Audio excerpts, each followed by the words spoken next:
Bab 20 Pura-pura tidur. Abi menjelaskan kondisi Fatimah dan semua pun lega. Alfian menghubungi Dr. Hendro dan menjelaskan kondisi Fatimah. Saat ini Dr. Hendro memang sedang tidak bertugas, sedang merayakan Idul Fitri bersama keluarga. Baik dok, saya tunggu besok, ujar Alfian mengakhiri panggilan teleponnya. Gimana Al? Besok Dr. Hendro datang Bi. Al, kenapa tadi kamu malah mundur? Tanya Bunda. Bun, kondisi Fatimah belum stabil, gak bisa kita tiba-tiba langsung memberitahu. Al gak apa-apa kok, melihat Fatimah sadar udah sangat membahagiakan. Ya Al benar, saat ini kita belum tahu kondisinya yang lebih pasti, jadi perlahan, ujar Abi sambil merangkul bahu Abi. Abi bangga sama kamu Al, tambah Abi. 1 Syawal, di bulan yang fitri, hari di mana semua umat muslim merasakan sukacita. Saling maaf memaafkan. Dan di hari ini pula Fatimah Az-Zahra kembali membuka mata, dengan perjuangan yang begitu berat. Rasa syukur tak hentinya mereka ucapkan, 3 bulan lalu tangis itu adalah tangis kesedihan, bahkan beberapa menit yang lalu mereka kembali menangis, takut. Tapi itulah kuasa Allah. Di detik berikutnya Allah dengan mudah merubah tangisan kesedihan itu menjadi tangis kebahagiaan. Wallahu a'lam bishawab. Jika Allah berkehendak yang mustahil bagi manusia, bisa Allah buat menjadi nyata. Percayalah, apa yang Allah berikan itu semua baik untuk kita. Hanya kadang kita yang tidak mau menerima, merasa yang Allah beri itu tidak sesuai. Dan itu membuat diri ini kurang bersyukur. Pagi ini Dr. Hendro sudah ada ruang Fatimah. Fatimah juga sudah nampak lebih ada tenaga dibanding kemarin. Ada Abi, Uma dan juga Arafah. Alfian memilih menunggu di ruang tunggu, tapi masih di dalam ruangan Fatimah. Assalamualaikum, gimana kabarnya hari ini? Waalaikumsalam, alhamdulillah dok. Saya sudah dengar kemarin dari Pak Al, UPS maksud saya Pak Aditya, apa masih pusing? Hampir aja keceplosan. Sedikit, saya mau tanya beberapa hal, tolong dijawab ya. Siapa nama panjang ibu? Fatimah Az-Zahra Surya. Ini, sambil menunjuk Abi. Abi, ini, sambil menunjuk Uma. Uma, dan ini, sambil menunggu Arafah. Kak Arafah. Masya Allah, Dokter Aditya ini benar-benar suatu mukjizat Allah. Iya dok alhamdulillah. Bu Fatimah ada yang dirasakan sakit di bagian mana? Pusing dok, gak apa-apa, itu biasa. Untuk saat ini memang akan sering pusing, yang terpenting jangan terlalu berpikir yang berat-berat bahkan sampai stres ya, harus rileks. Oke, nanti bisa ambil resep di apotek, dan Dokter Aditya, nanti kita akan lakukan CT scan yang terbaru, untuk melihat perkembangannya. Dokter Hendro pun pamit untuk keluar, dan saat di ruang tunggu, Dokter Hendro menceritakan kondisi Fatimah. Alhamdulillah dok, ini buah kesabaran Dokter Alfian. Kenapa tidak menemuinya? Gak apa-apa dok, belum saatnya, biarkan semua stabil dulu.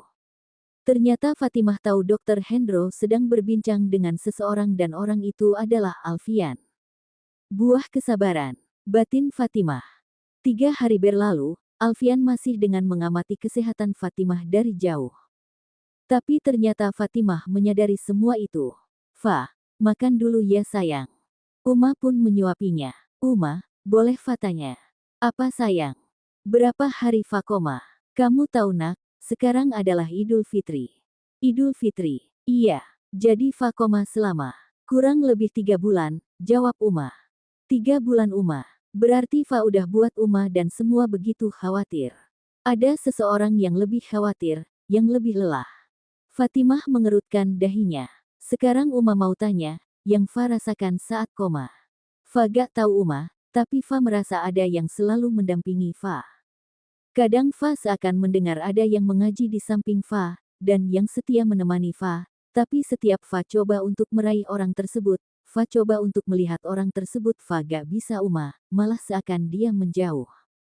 Kamu merasa semua itu? Iya Uma. Dan yang terakhir Fa rasakan, ada seseorang yang berusaha keras menarik Fa untuk datang, memohon pada Fa untuk jangan pergi, tapi Fa gak tahu itu siapa, tapi Fa merasa suara itu tidak asing. Uma apa yang terjadi saat Fa koma selama itu? Uma tersenyum, Karena Abi memang cerita bagaimana saat Al memohon kepada Fatimah untuk tidak meninggalkannya. Alfian mengungkap isi hatinya. Kamu udah siap mendengarnya? Insya Allah Fa siap. Tapi Uma ada hal aneh yang sampai saat ini Fa gak paham. Apa sayang? Fa ngerasa begitu nyaman saat melihat Kak Al, bahkan Fa berkali-kali melihat dan menatapnya. Uma Fa udah dosa, Fa udah memandangnya lebih dari batas, Fa udah coba alihkan, tapi Fa gak tahu, sulit Uma. Uma yang mendengar perasaan sang putri itu lagi-lagi tersenyum bahagia. Ikatan, ya ikatan yang dalam yang mereka rasakan, sekalian belum pernah diutarakan. Uma mengambil sebuah handphone dari dalam laci nakas. Di-scrollnya pada galeri dan Uma memilih memutar suatu video. Uma mau tunjukkan sesuatu, tapi Uma tanya sesuatu dulu. Apa Uma? Fa, jika Alfian menikahimu, apa kamu benar-benar siap? Uma, Fa sudah menerima khitbah Kak Al, jauh sebelum ini terjadi, lalu apa yang membuat Fa tidak siap, tapi apa? Tapi itu dulu Uma, sebelum Fa terbaring. Dan bahkan Fa sudah melewati 3 bulan terbaring, dan saat ini pun Fa belum tahu kondisi kesehatan Fa seperti apa, untuk menggerakkan kaki saja Fa bekum mampu. Tapi kamu bersedia kan? Sekarang pertanyaan itu seharusnya Uma tanya ke Kak Al, apa masih mau menikah Fa dalam kondisi seperti ini? Jika Al bersedia, Fatimah hanya menunduk kepalanya. Dan Uma mengangkat dagu Fatimah, disejajarkan mata Fatimah dan mata Uma. Uma tersenyum penuh kebahagiaan. Saat ini mereka sedang tidak menggunakan cadar. Lihat Uma, Al pasti bersedia, jawab Uma meyakinkan kan. Dan coba kamu lihat ini. Uma memberikan handphone yang dimana ada suatu video yang sedang Uma putar. Fatimah melihat dengan sangat fokus. Terdengar dengan jelas. Bismillahirrahmanirrahim. Saya nikahkan dan saya kawinkan engkau Ananda Alfian Darmawan bin Bayu Darmawan dengan anak saya yang bernama Fatimah Az-Zahra Surya dengan mas kawin berupa emas, tunai. Saya terima nikahnya dan kawinnya Fatimah Az-Zahra Surya binti Aditya Surya Pranaja dengan mas kawinnya yang tersebut, tunai. Bagaimana saksi? Sah. Sah. Air mata itu mengalir ada rasa tidak percaya. Fatimah mempause video tersebut dan mengalihkan pandangannya ke Uma. Uma, Kak Al, tanya Fatimah belum sepenuhnya percaya dengan gemetar dan air mata yang terus mengalir. Uma menangkup wajah Fatimah, ditatapnya mata yang masih menetes air mata. Dan Uma mengangguk kepala, menjawab semua pertanyaan sang putri dengan anggukan penuh keyakinan, kini Fatimah berada di rangkum sang Uma. Uma merangkul putri kecilnya itu dan Fatimah menyandarkan kepada di pundak Uma. Sempat merasakan sakit di kepalanya. Kemungkinan karena kaget, Uma sempat ingin memanggil dokter, tapi Fatimah menolak. Masih dengan posisi bersandar di pundak sang Uma, dibukanya satu persatu foto selama dirinya tak sadarkan diri. Uma, kenapa sayang? Fa mau dengar semuanya, kenapa Kak Al nekat menikahi Fa, gimana kalau Fa gak sadar, atau Fa hilang ingatan, bahkan Fa lumpuh, sekarang aja Fa belum memiliki tenaga untuk sekedar menggerakkan kaki Fa.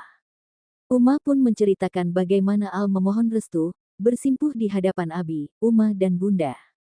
Alfian meyakinkan kami, kalau dia siap dengan semua kemungkinan terburuk, dia ingin merawatnya dalam keadaan halal, karena dia tahu Fa begitu menjaga diri. Tidak pernah sekalipun Alfian meninggalkan Muna, kecuali di saat dia bekerja. Fatimah masih dengan mode pendengar setia. Bahkan apa Uma? Sembari menolehkan wajahnya ke Uma. Bahkan dia melepas kesempatan untuk seminar karir kedokterannya di Australia. Kak Al, iya, dia tidak berangkat untuk seminar, dia bahkan sempat bersitegang dengan Hafiz, dia tidak mau melewatkan hal sekecil apapun itu mengenaimu. Dan kamu tahu sayang, Uma tidak menyaksikan langsung, tapi Abi yang cerita. Apa? Al merawatmu dengan sangat baik, Al tidak pernah mengeluhkan satu hal pun, tidak pernah menunjukkan rasa lelahnya, bahkan sebelum kamu anfal, dia bilang ikhlas jika kamu sudah lelah, tapi apa yang terjadi saat Abi sudah pasrah, dia bersikeras untuk menyelamatkan kamu Fa. Dia yang selalu bilang ikhlas, di depan kami semua, tapi tidak di hari itu Fa, dia bilang dia tidak mau kamu pergi meninggalkan dia mau kamu selalu ada di sisi dia. Dan masih ada sih yang dia tarakan. Apa Uma? Kalau itu biar Al langsung yang ngomong. Uma. Biar Al yang bilang. Dia bilang, dia cinta kamu sayang, batin Uma sembari tersenyum bahagia. Nanti kamu tanya sendiri. Gimana mau nanya, Kak Al seakan menghindar. Bukan menghindar, tapi lebih tepatnya menunggu waktu yang tepat. Kamu gak tahu aja, kalau pas kamu tidur, dia nemenin loh. Uma serius. Serius sayang, sambil mencubit gemas pipi Fatimah. Kamu udah siap ketemu sama Al? Bismillah. Mendengar jawaban Fatimah, Uma pun mencium puncak kepala Fatimah. Lalu menelpon Abi dan Alfian untuk datang ke ruangannya Fatimah dirawat. Abi yang tidak sibuk pun sudah berada di ruangan Fatimah, tapi tidak dengan Alfian. Alfian masih harus memeriksa beberapa pasien. Uma pun memberitahu Abi jika Fatimah sudah tahu tentang pernikahannya. Abi juga ikut mencium puncak kepala Fatimah. Selesai dengan pasiennya, Alfian pun menuju ruangan Fatimah. Sesampainya di sana Al pun mencium tangan kedua mertuanya itu, dan dilihatnya Fatimah sedang tertidur. Abi dan Uma ada yang mau disampaikan. Oh ya Uma, gimana kondisi Fa hari ini, tambahnya. Jauh lebih baik dari sebelumnya, dan juga lebih bertenaga, tapi kakinya masih lemas Al, kadang juga masih pusing. Fatimah sebenarnya tahu bahwa Alfian datang saat Alfian mengucapkan salam tadi, tapi tak tahu kenapa, rasanya masih bingung harus bagaimana, akhirnya memutuskan untuk pura-pura lanjut tidur, dengan tidak mengenakan cadar. Tadi Al udah bicara dengan Dokter Hendro, untuk pusing itu memang akan sering Fatimah rasakan, karena kondisi pemulihan cukup lama, dan untuk kaki. Untuk kaki kita harus ekstra sabar, kaki kiri Fatimah ada cedera. Tapi bisa jalankan Al? Tanya Uma. Bismillah bisa, hanya butuh waktu saja. Alhamdulillah. Alfian mendekati Fatimah yang masih dengan mode pura-pura tidurnya. Dan tiba-tiba Alfian mencium puncak kepala Fatimah. Dek, tiba-tiba jantung Fatimah seakan lompat dari tempatnya.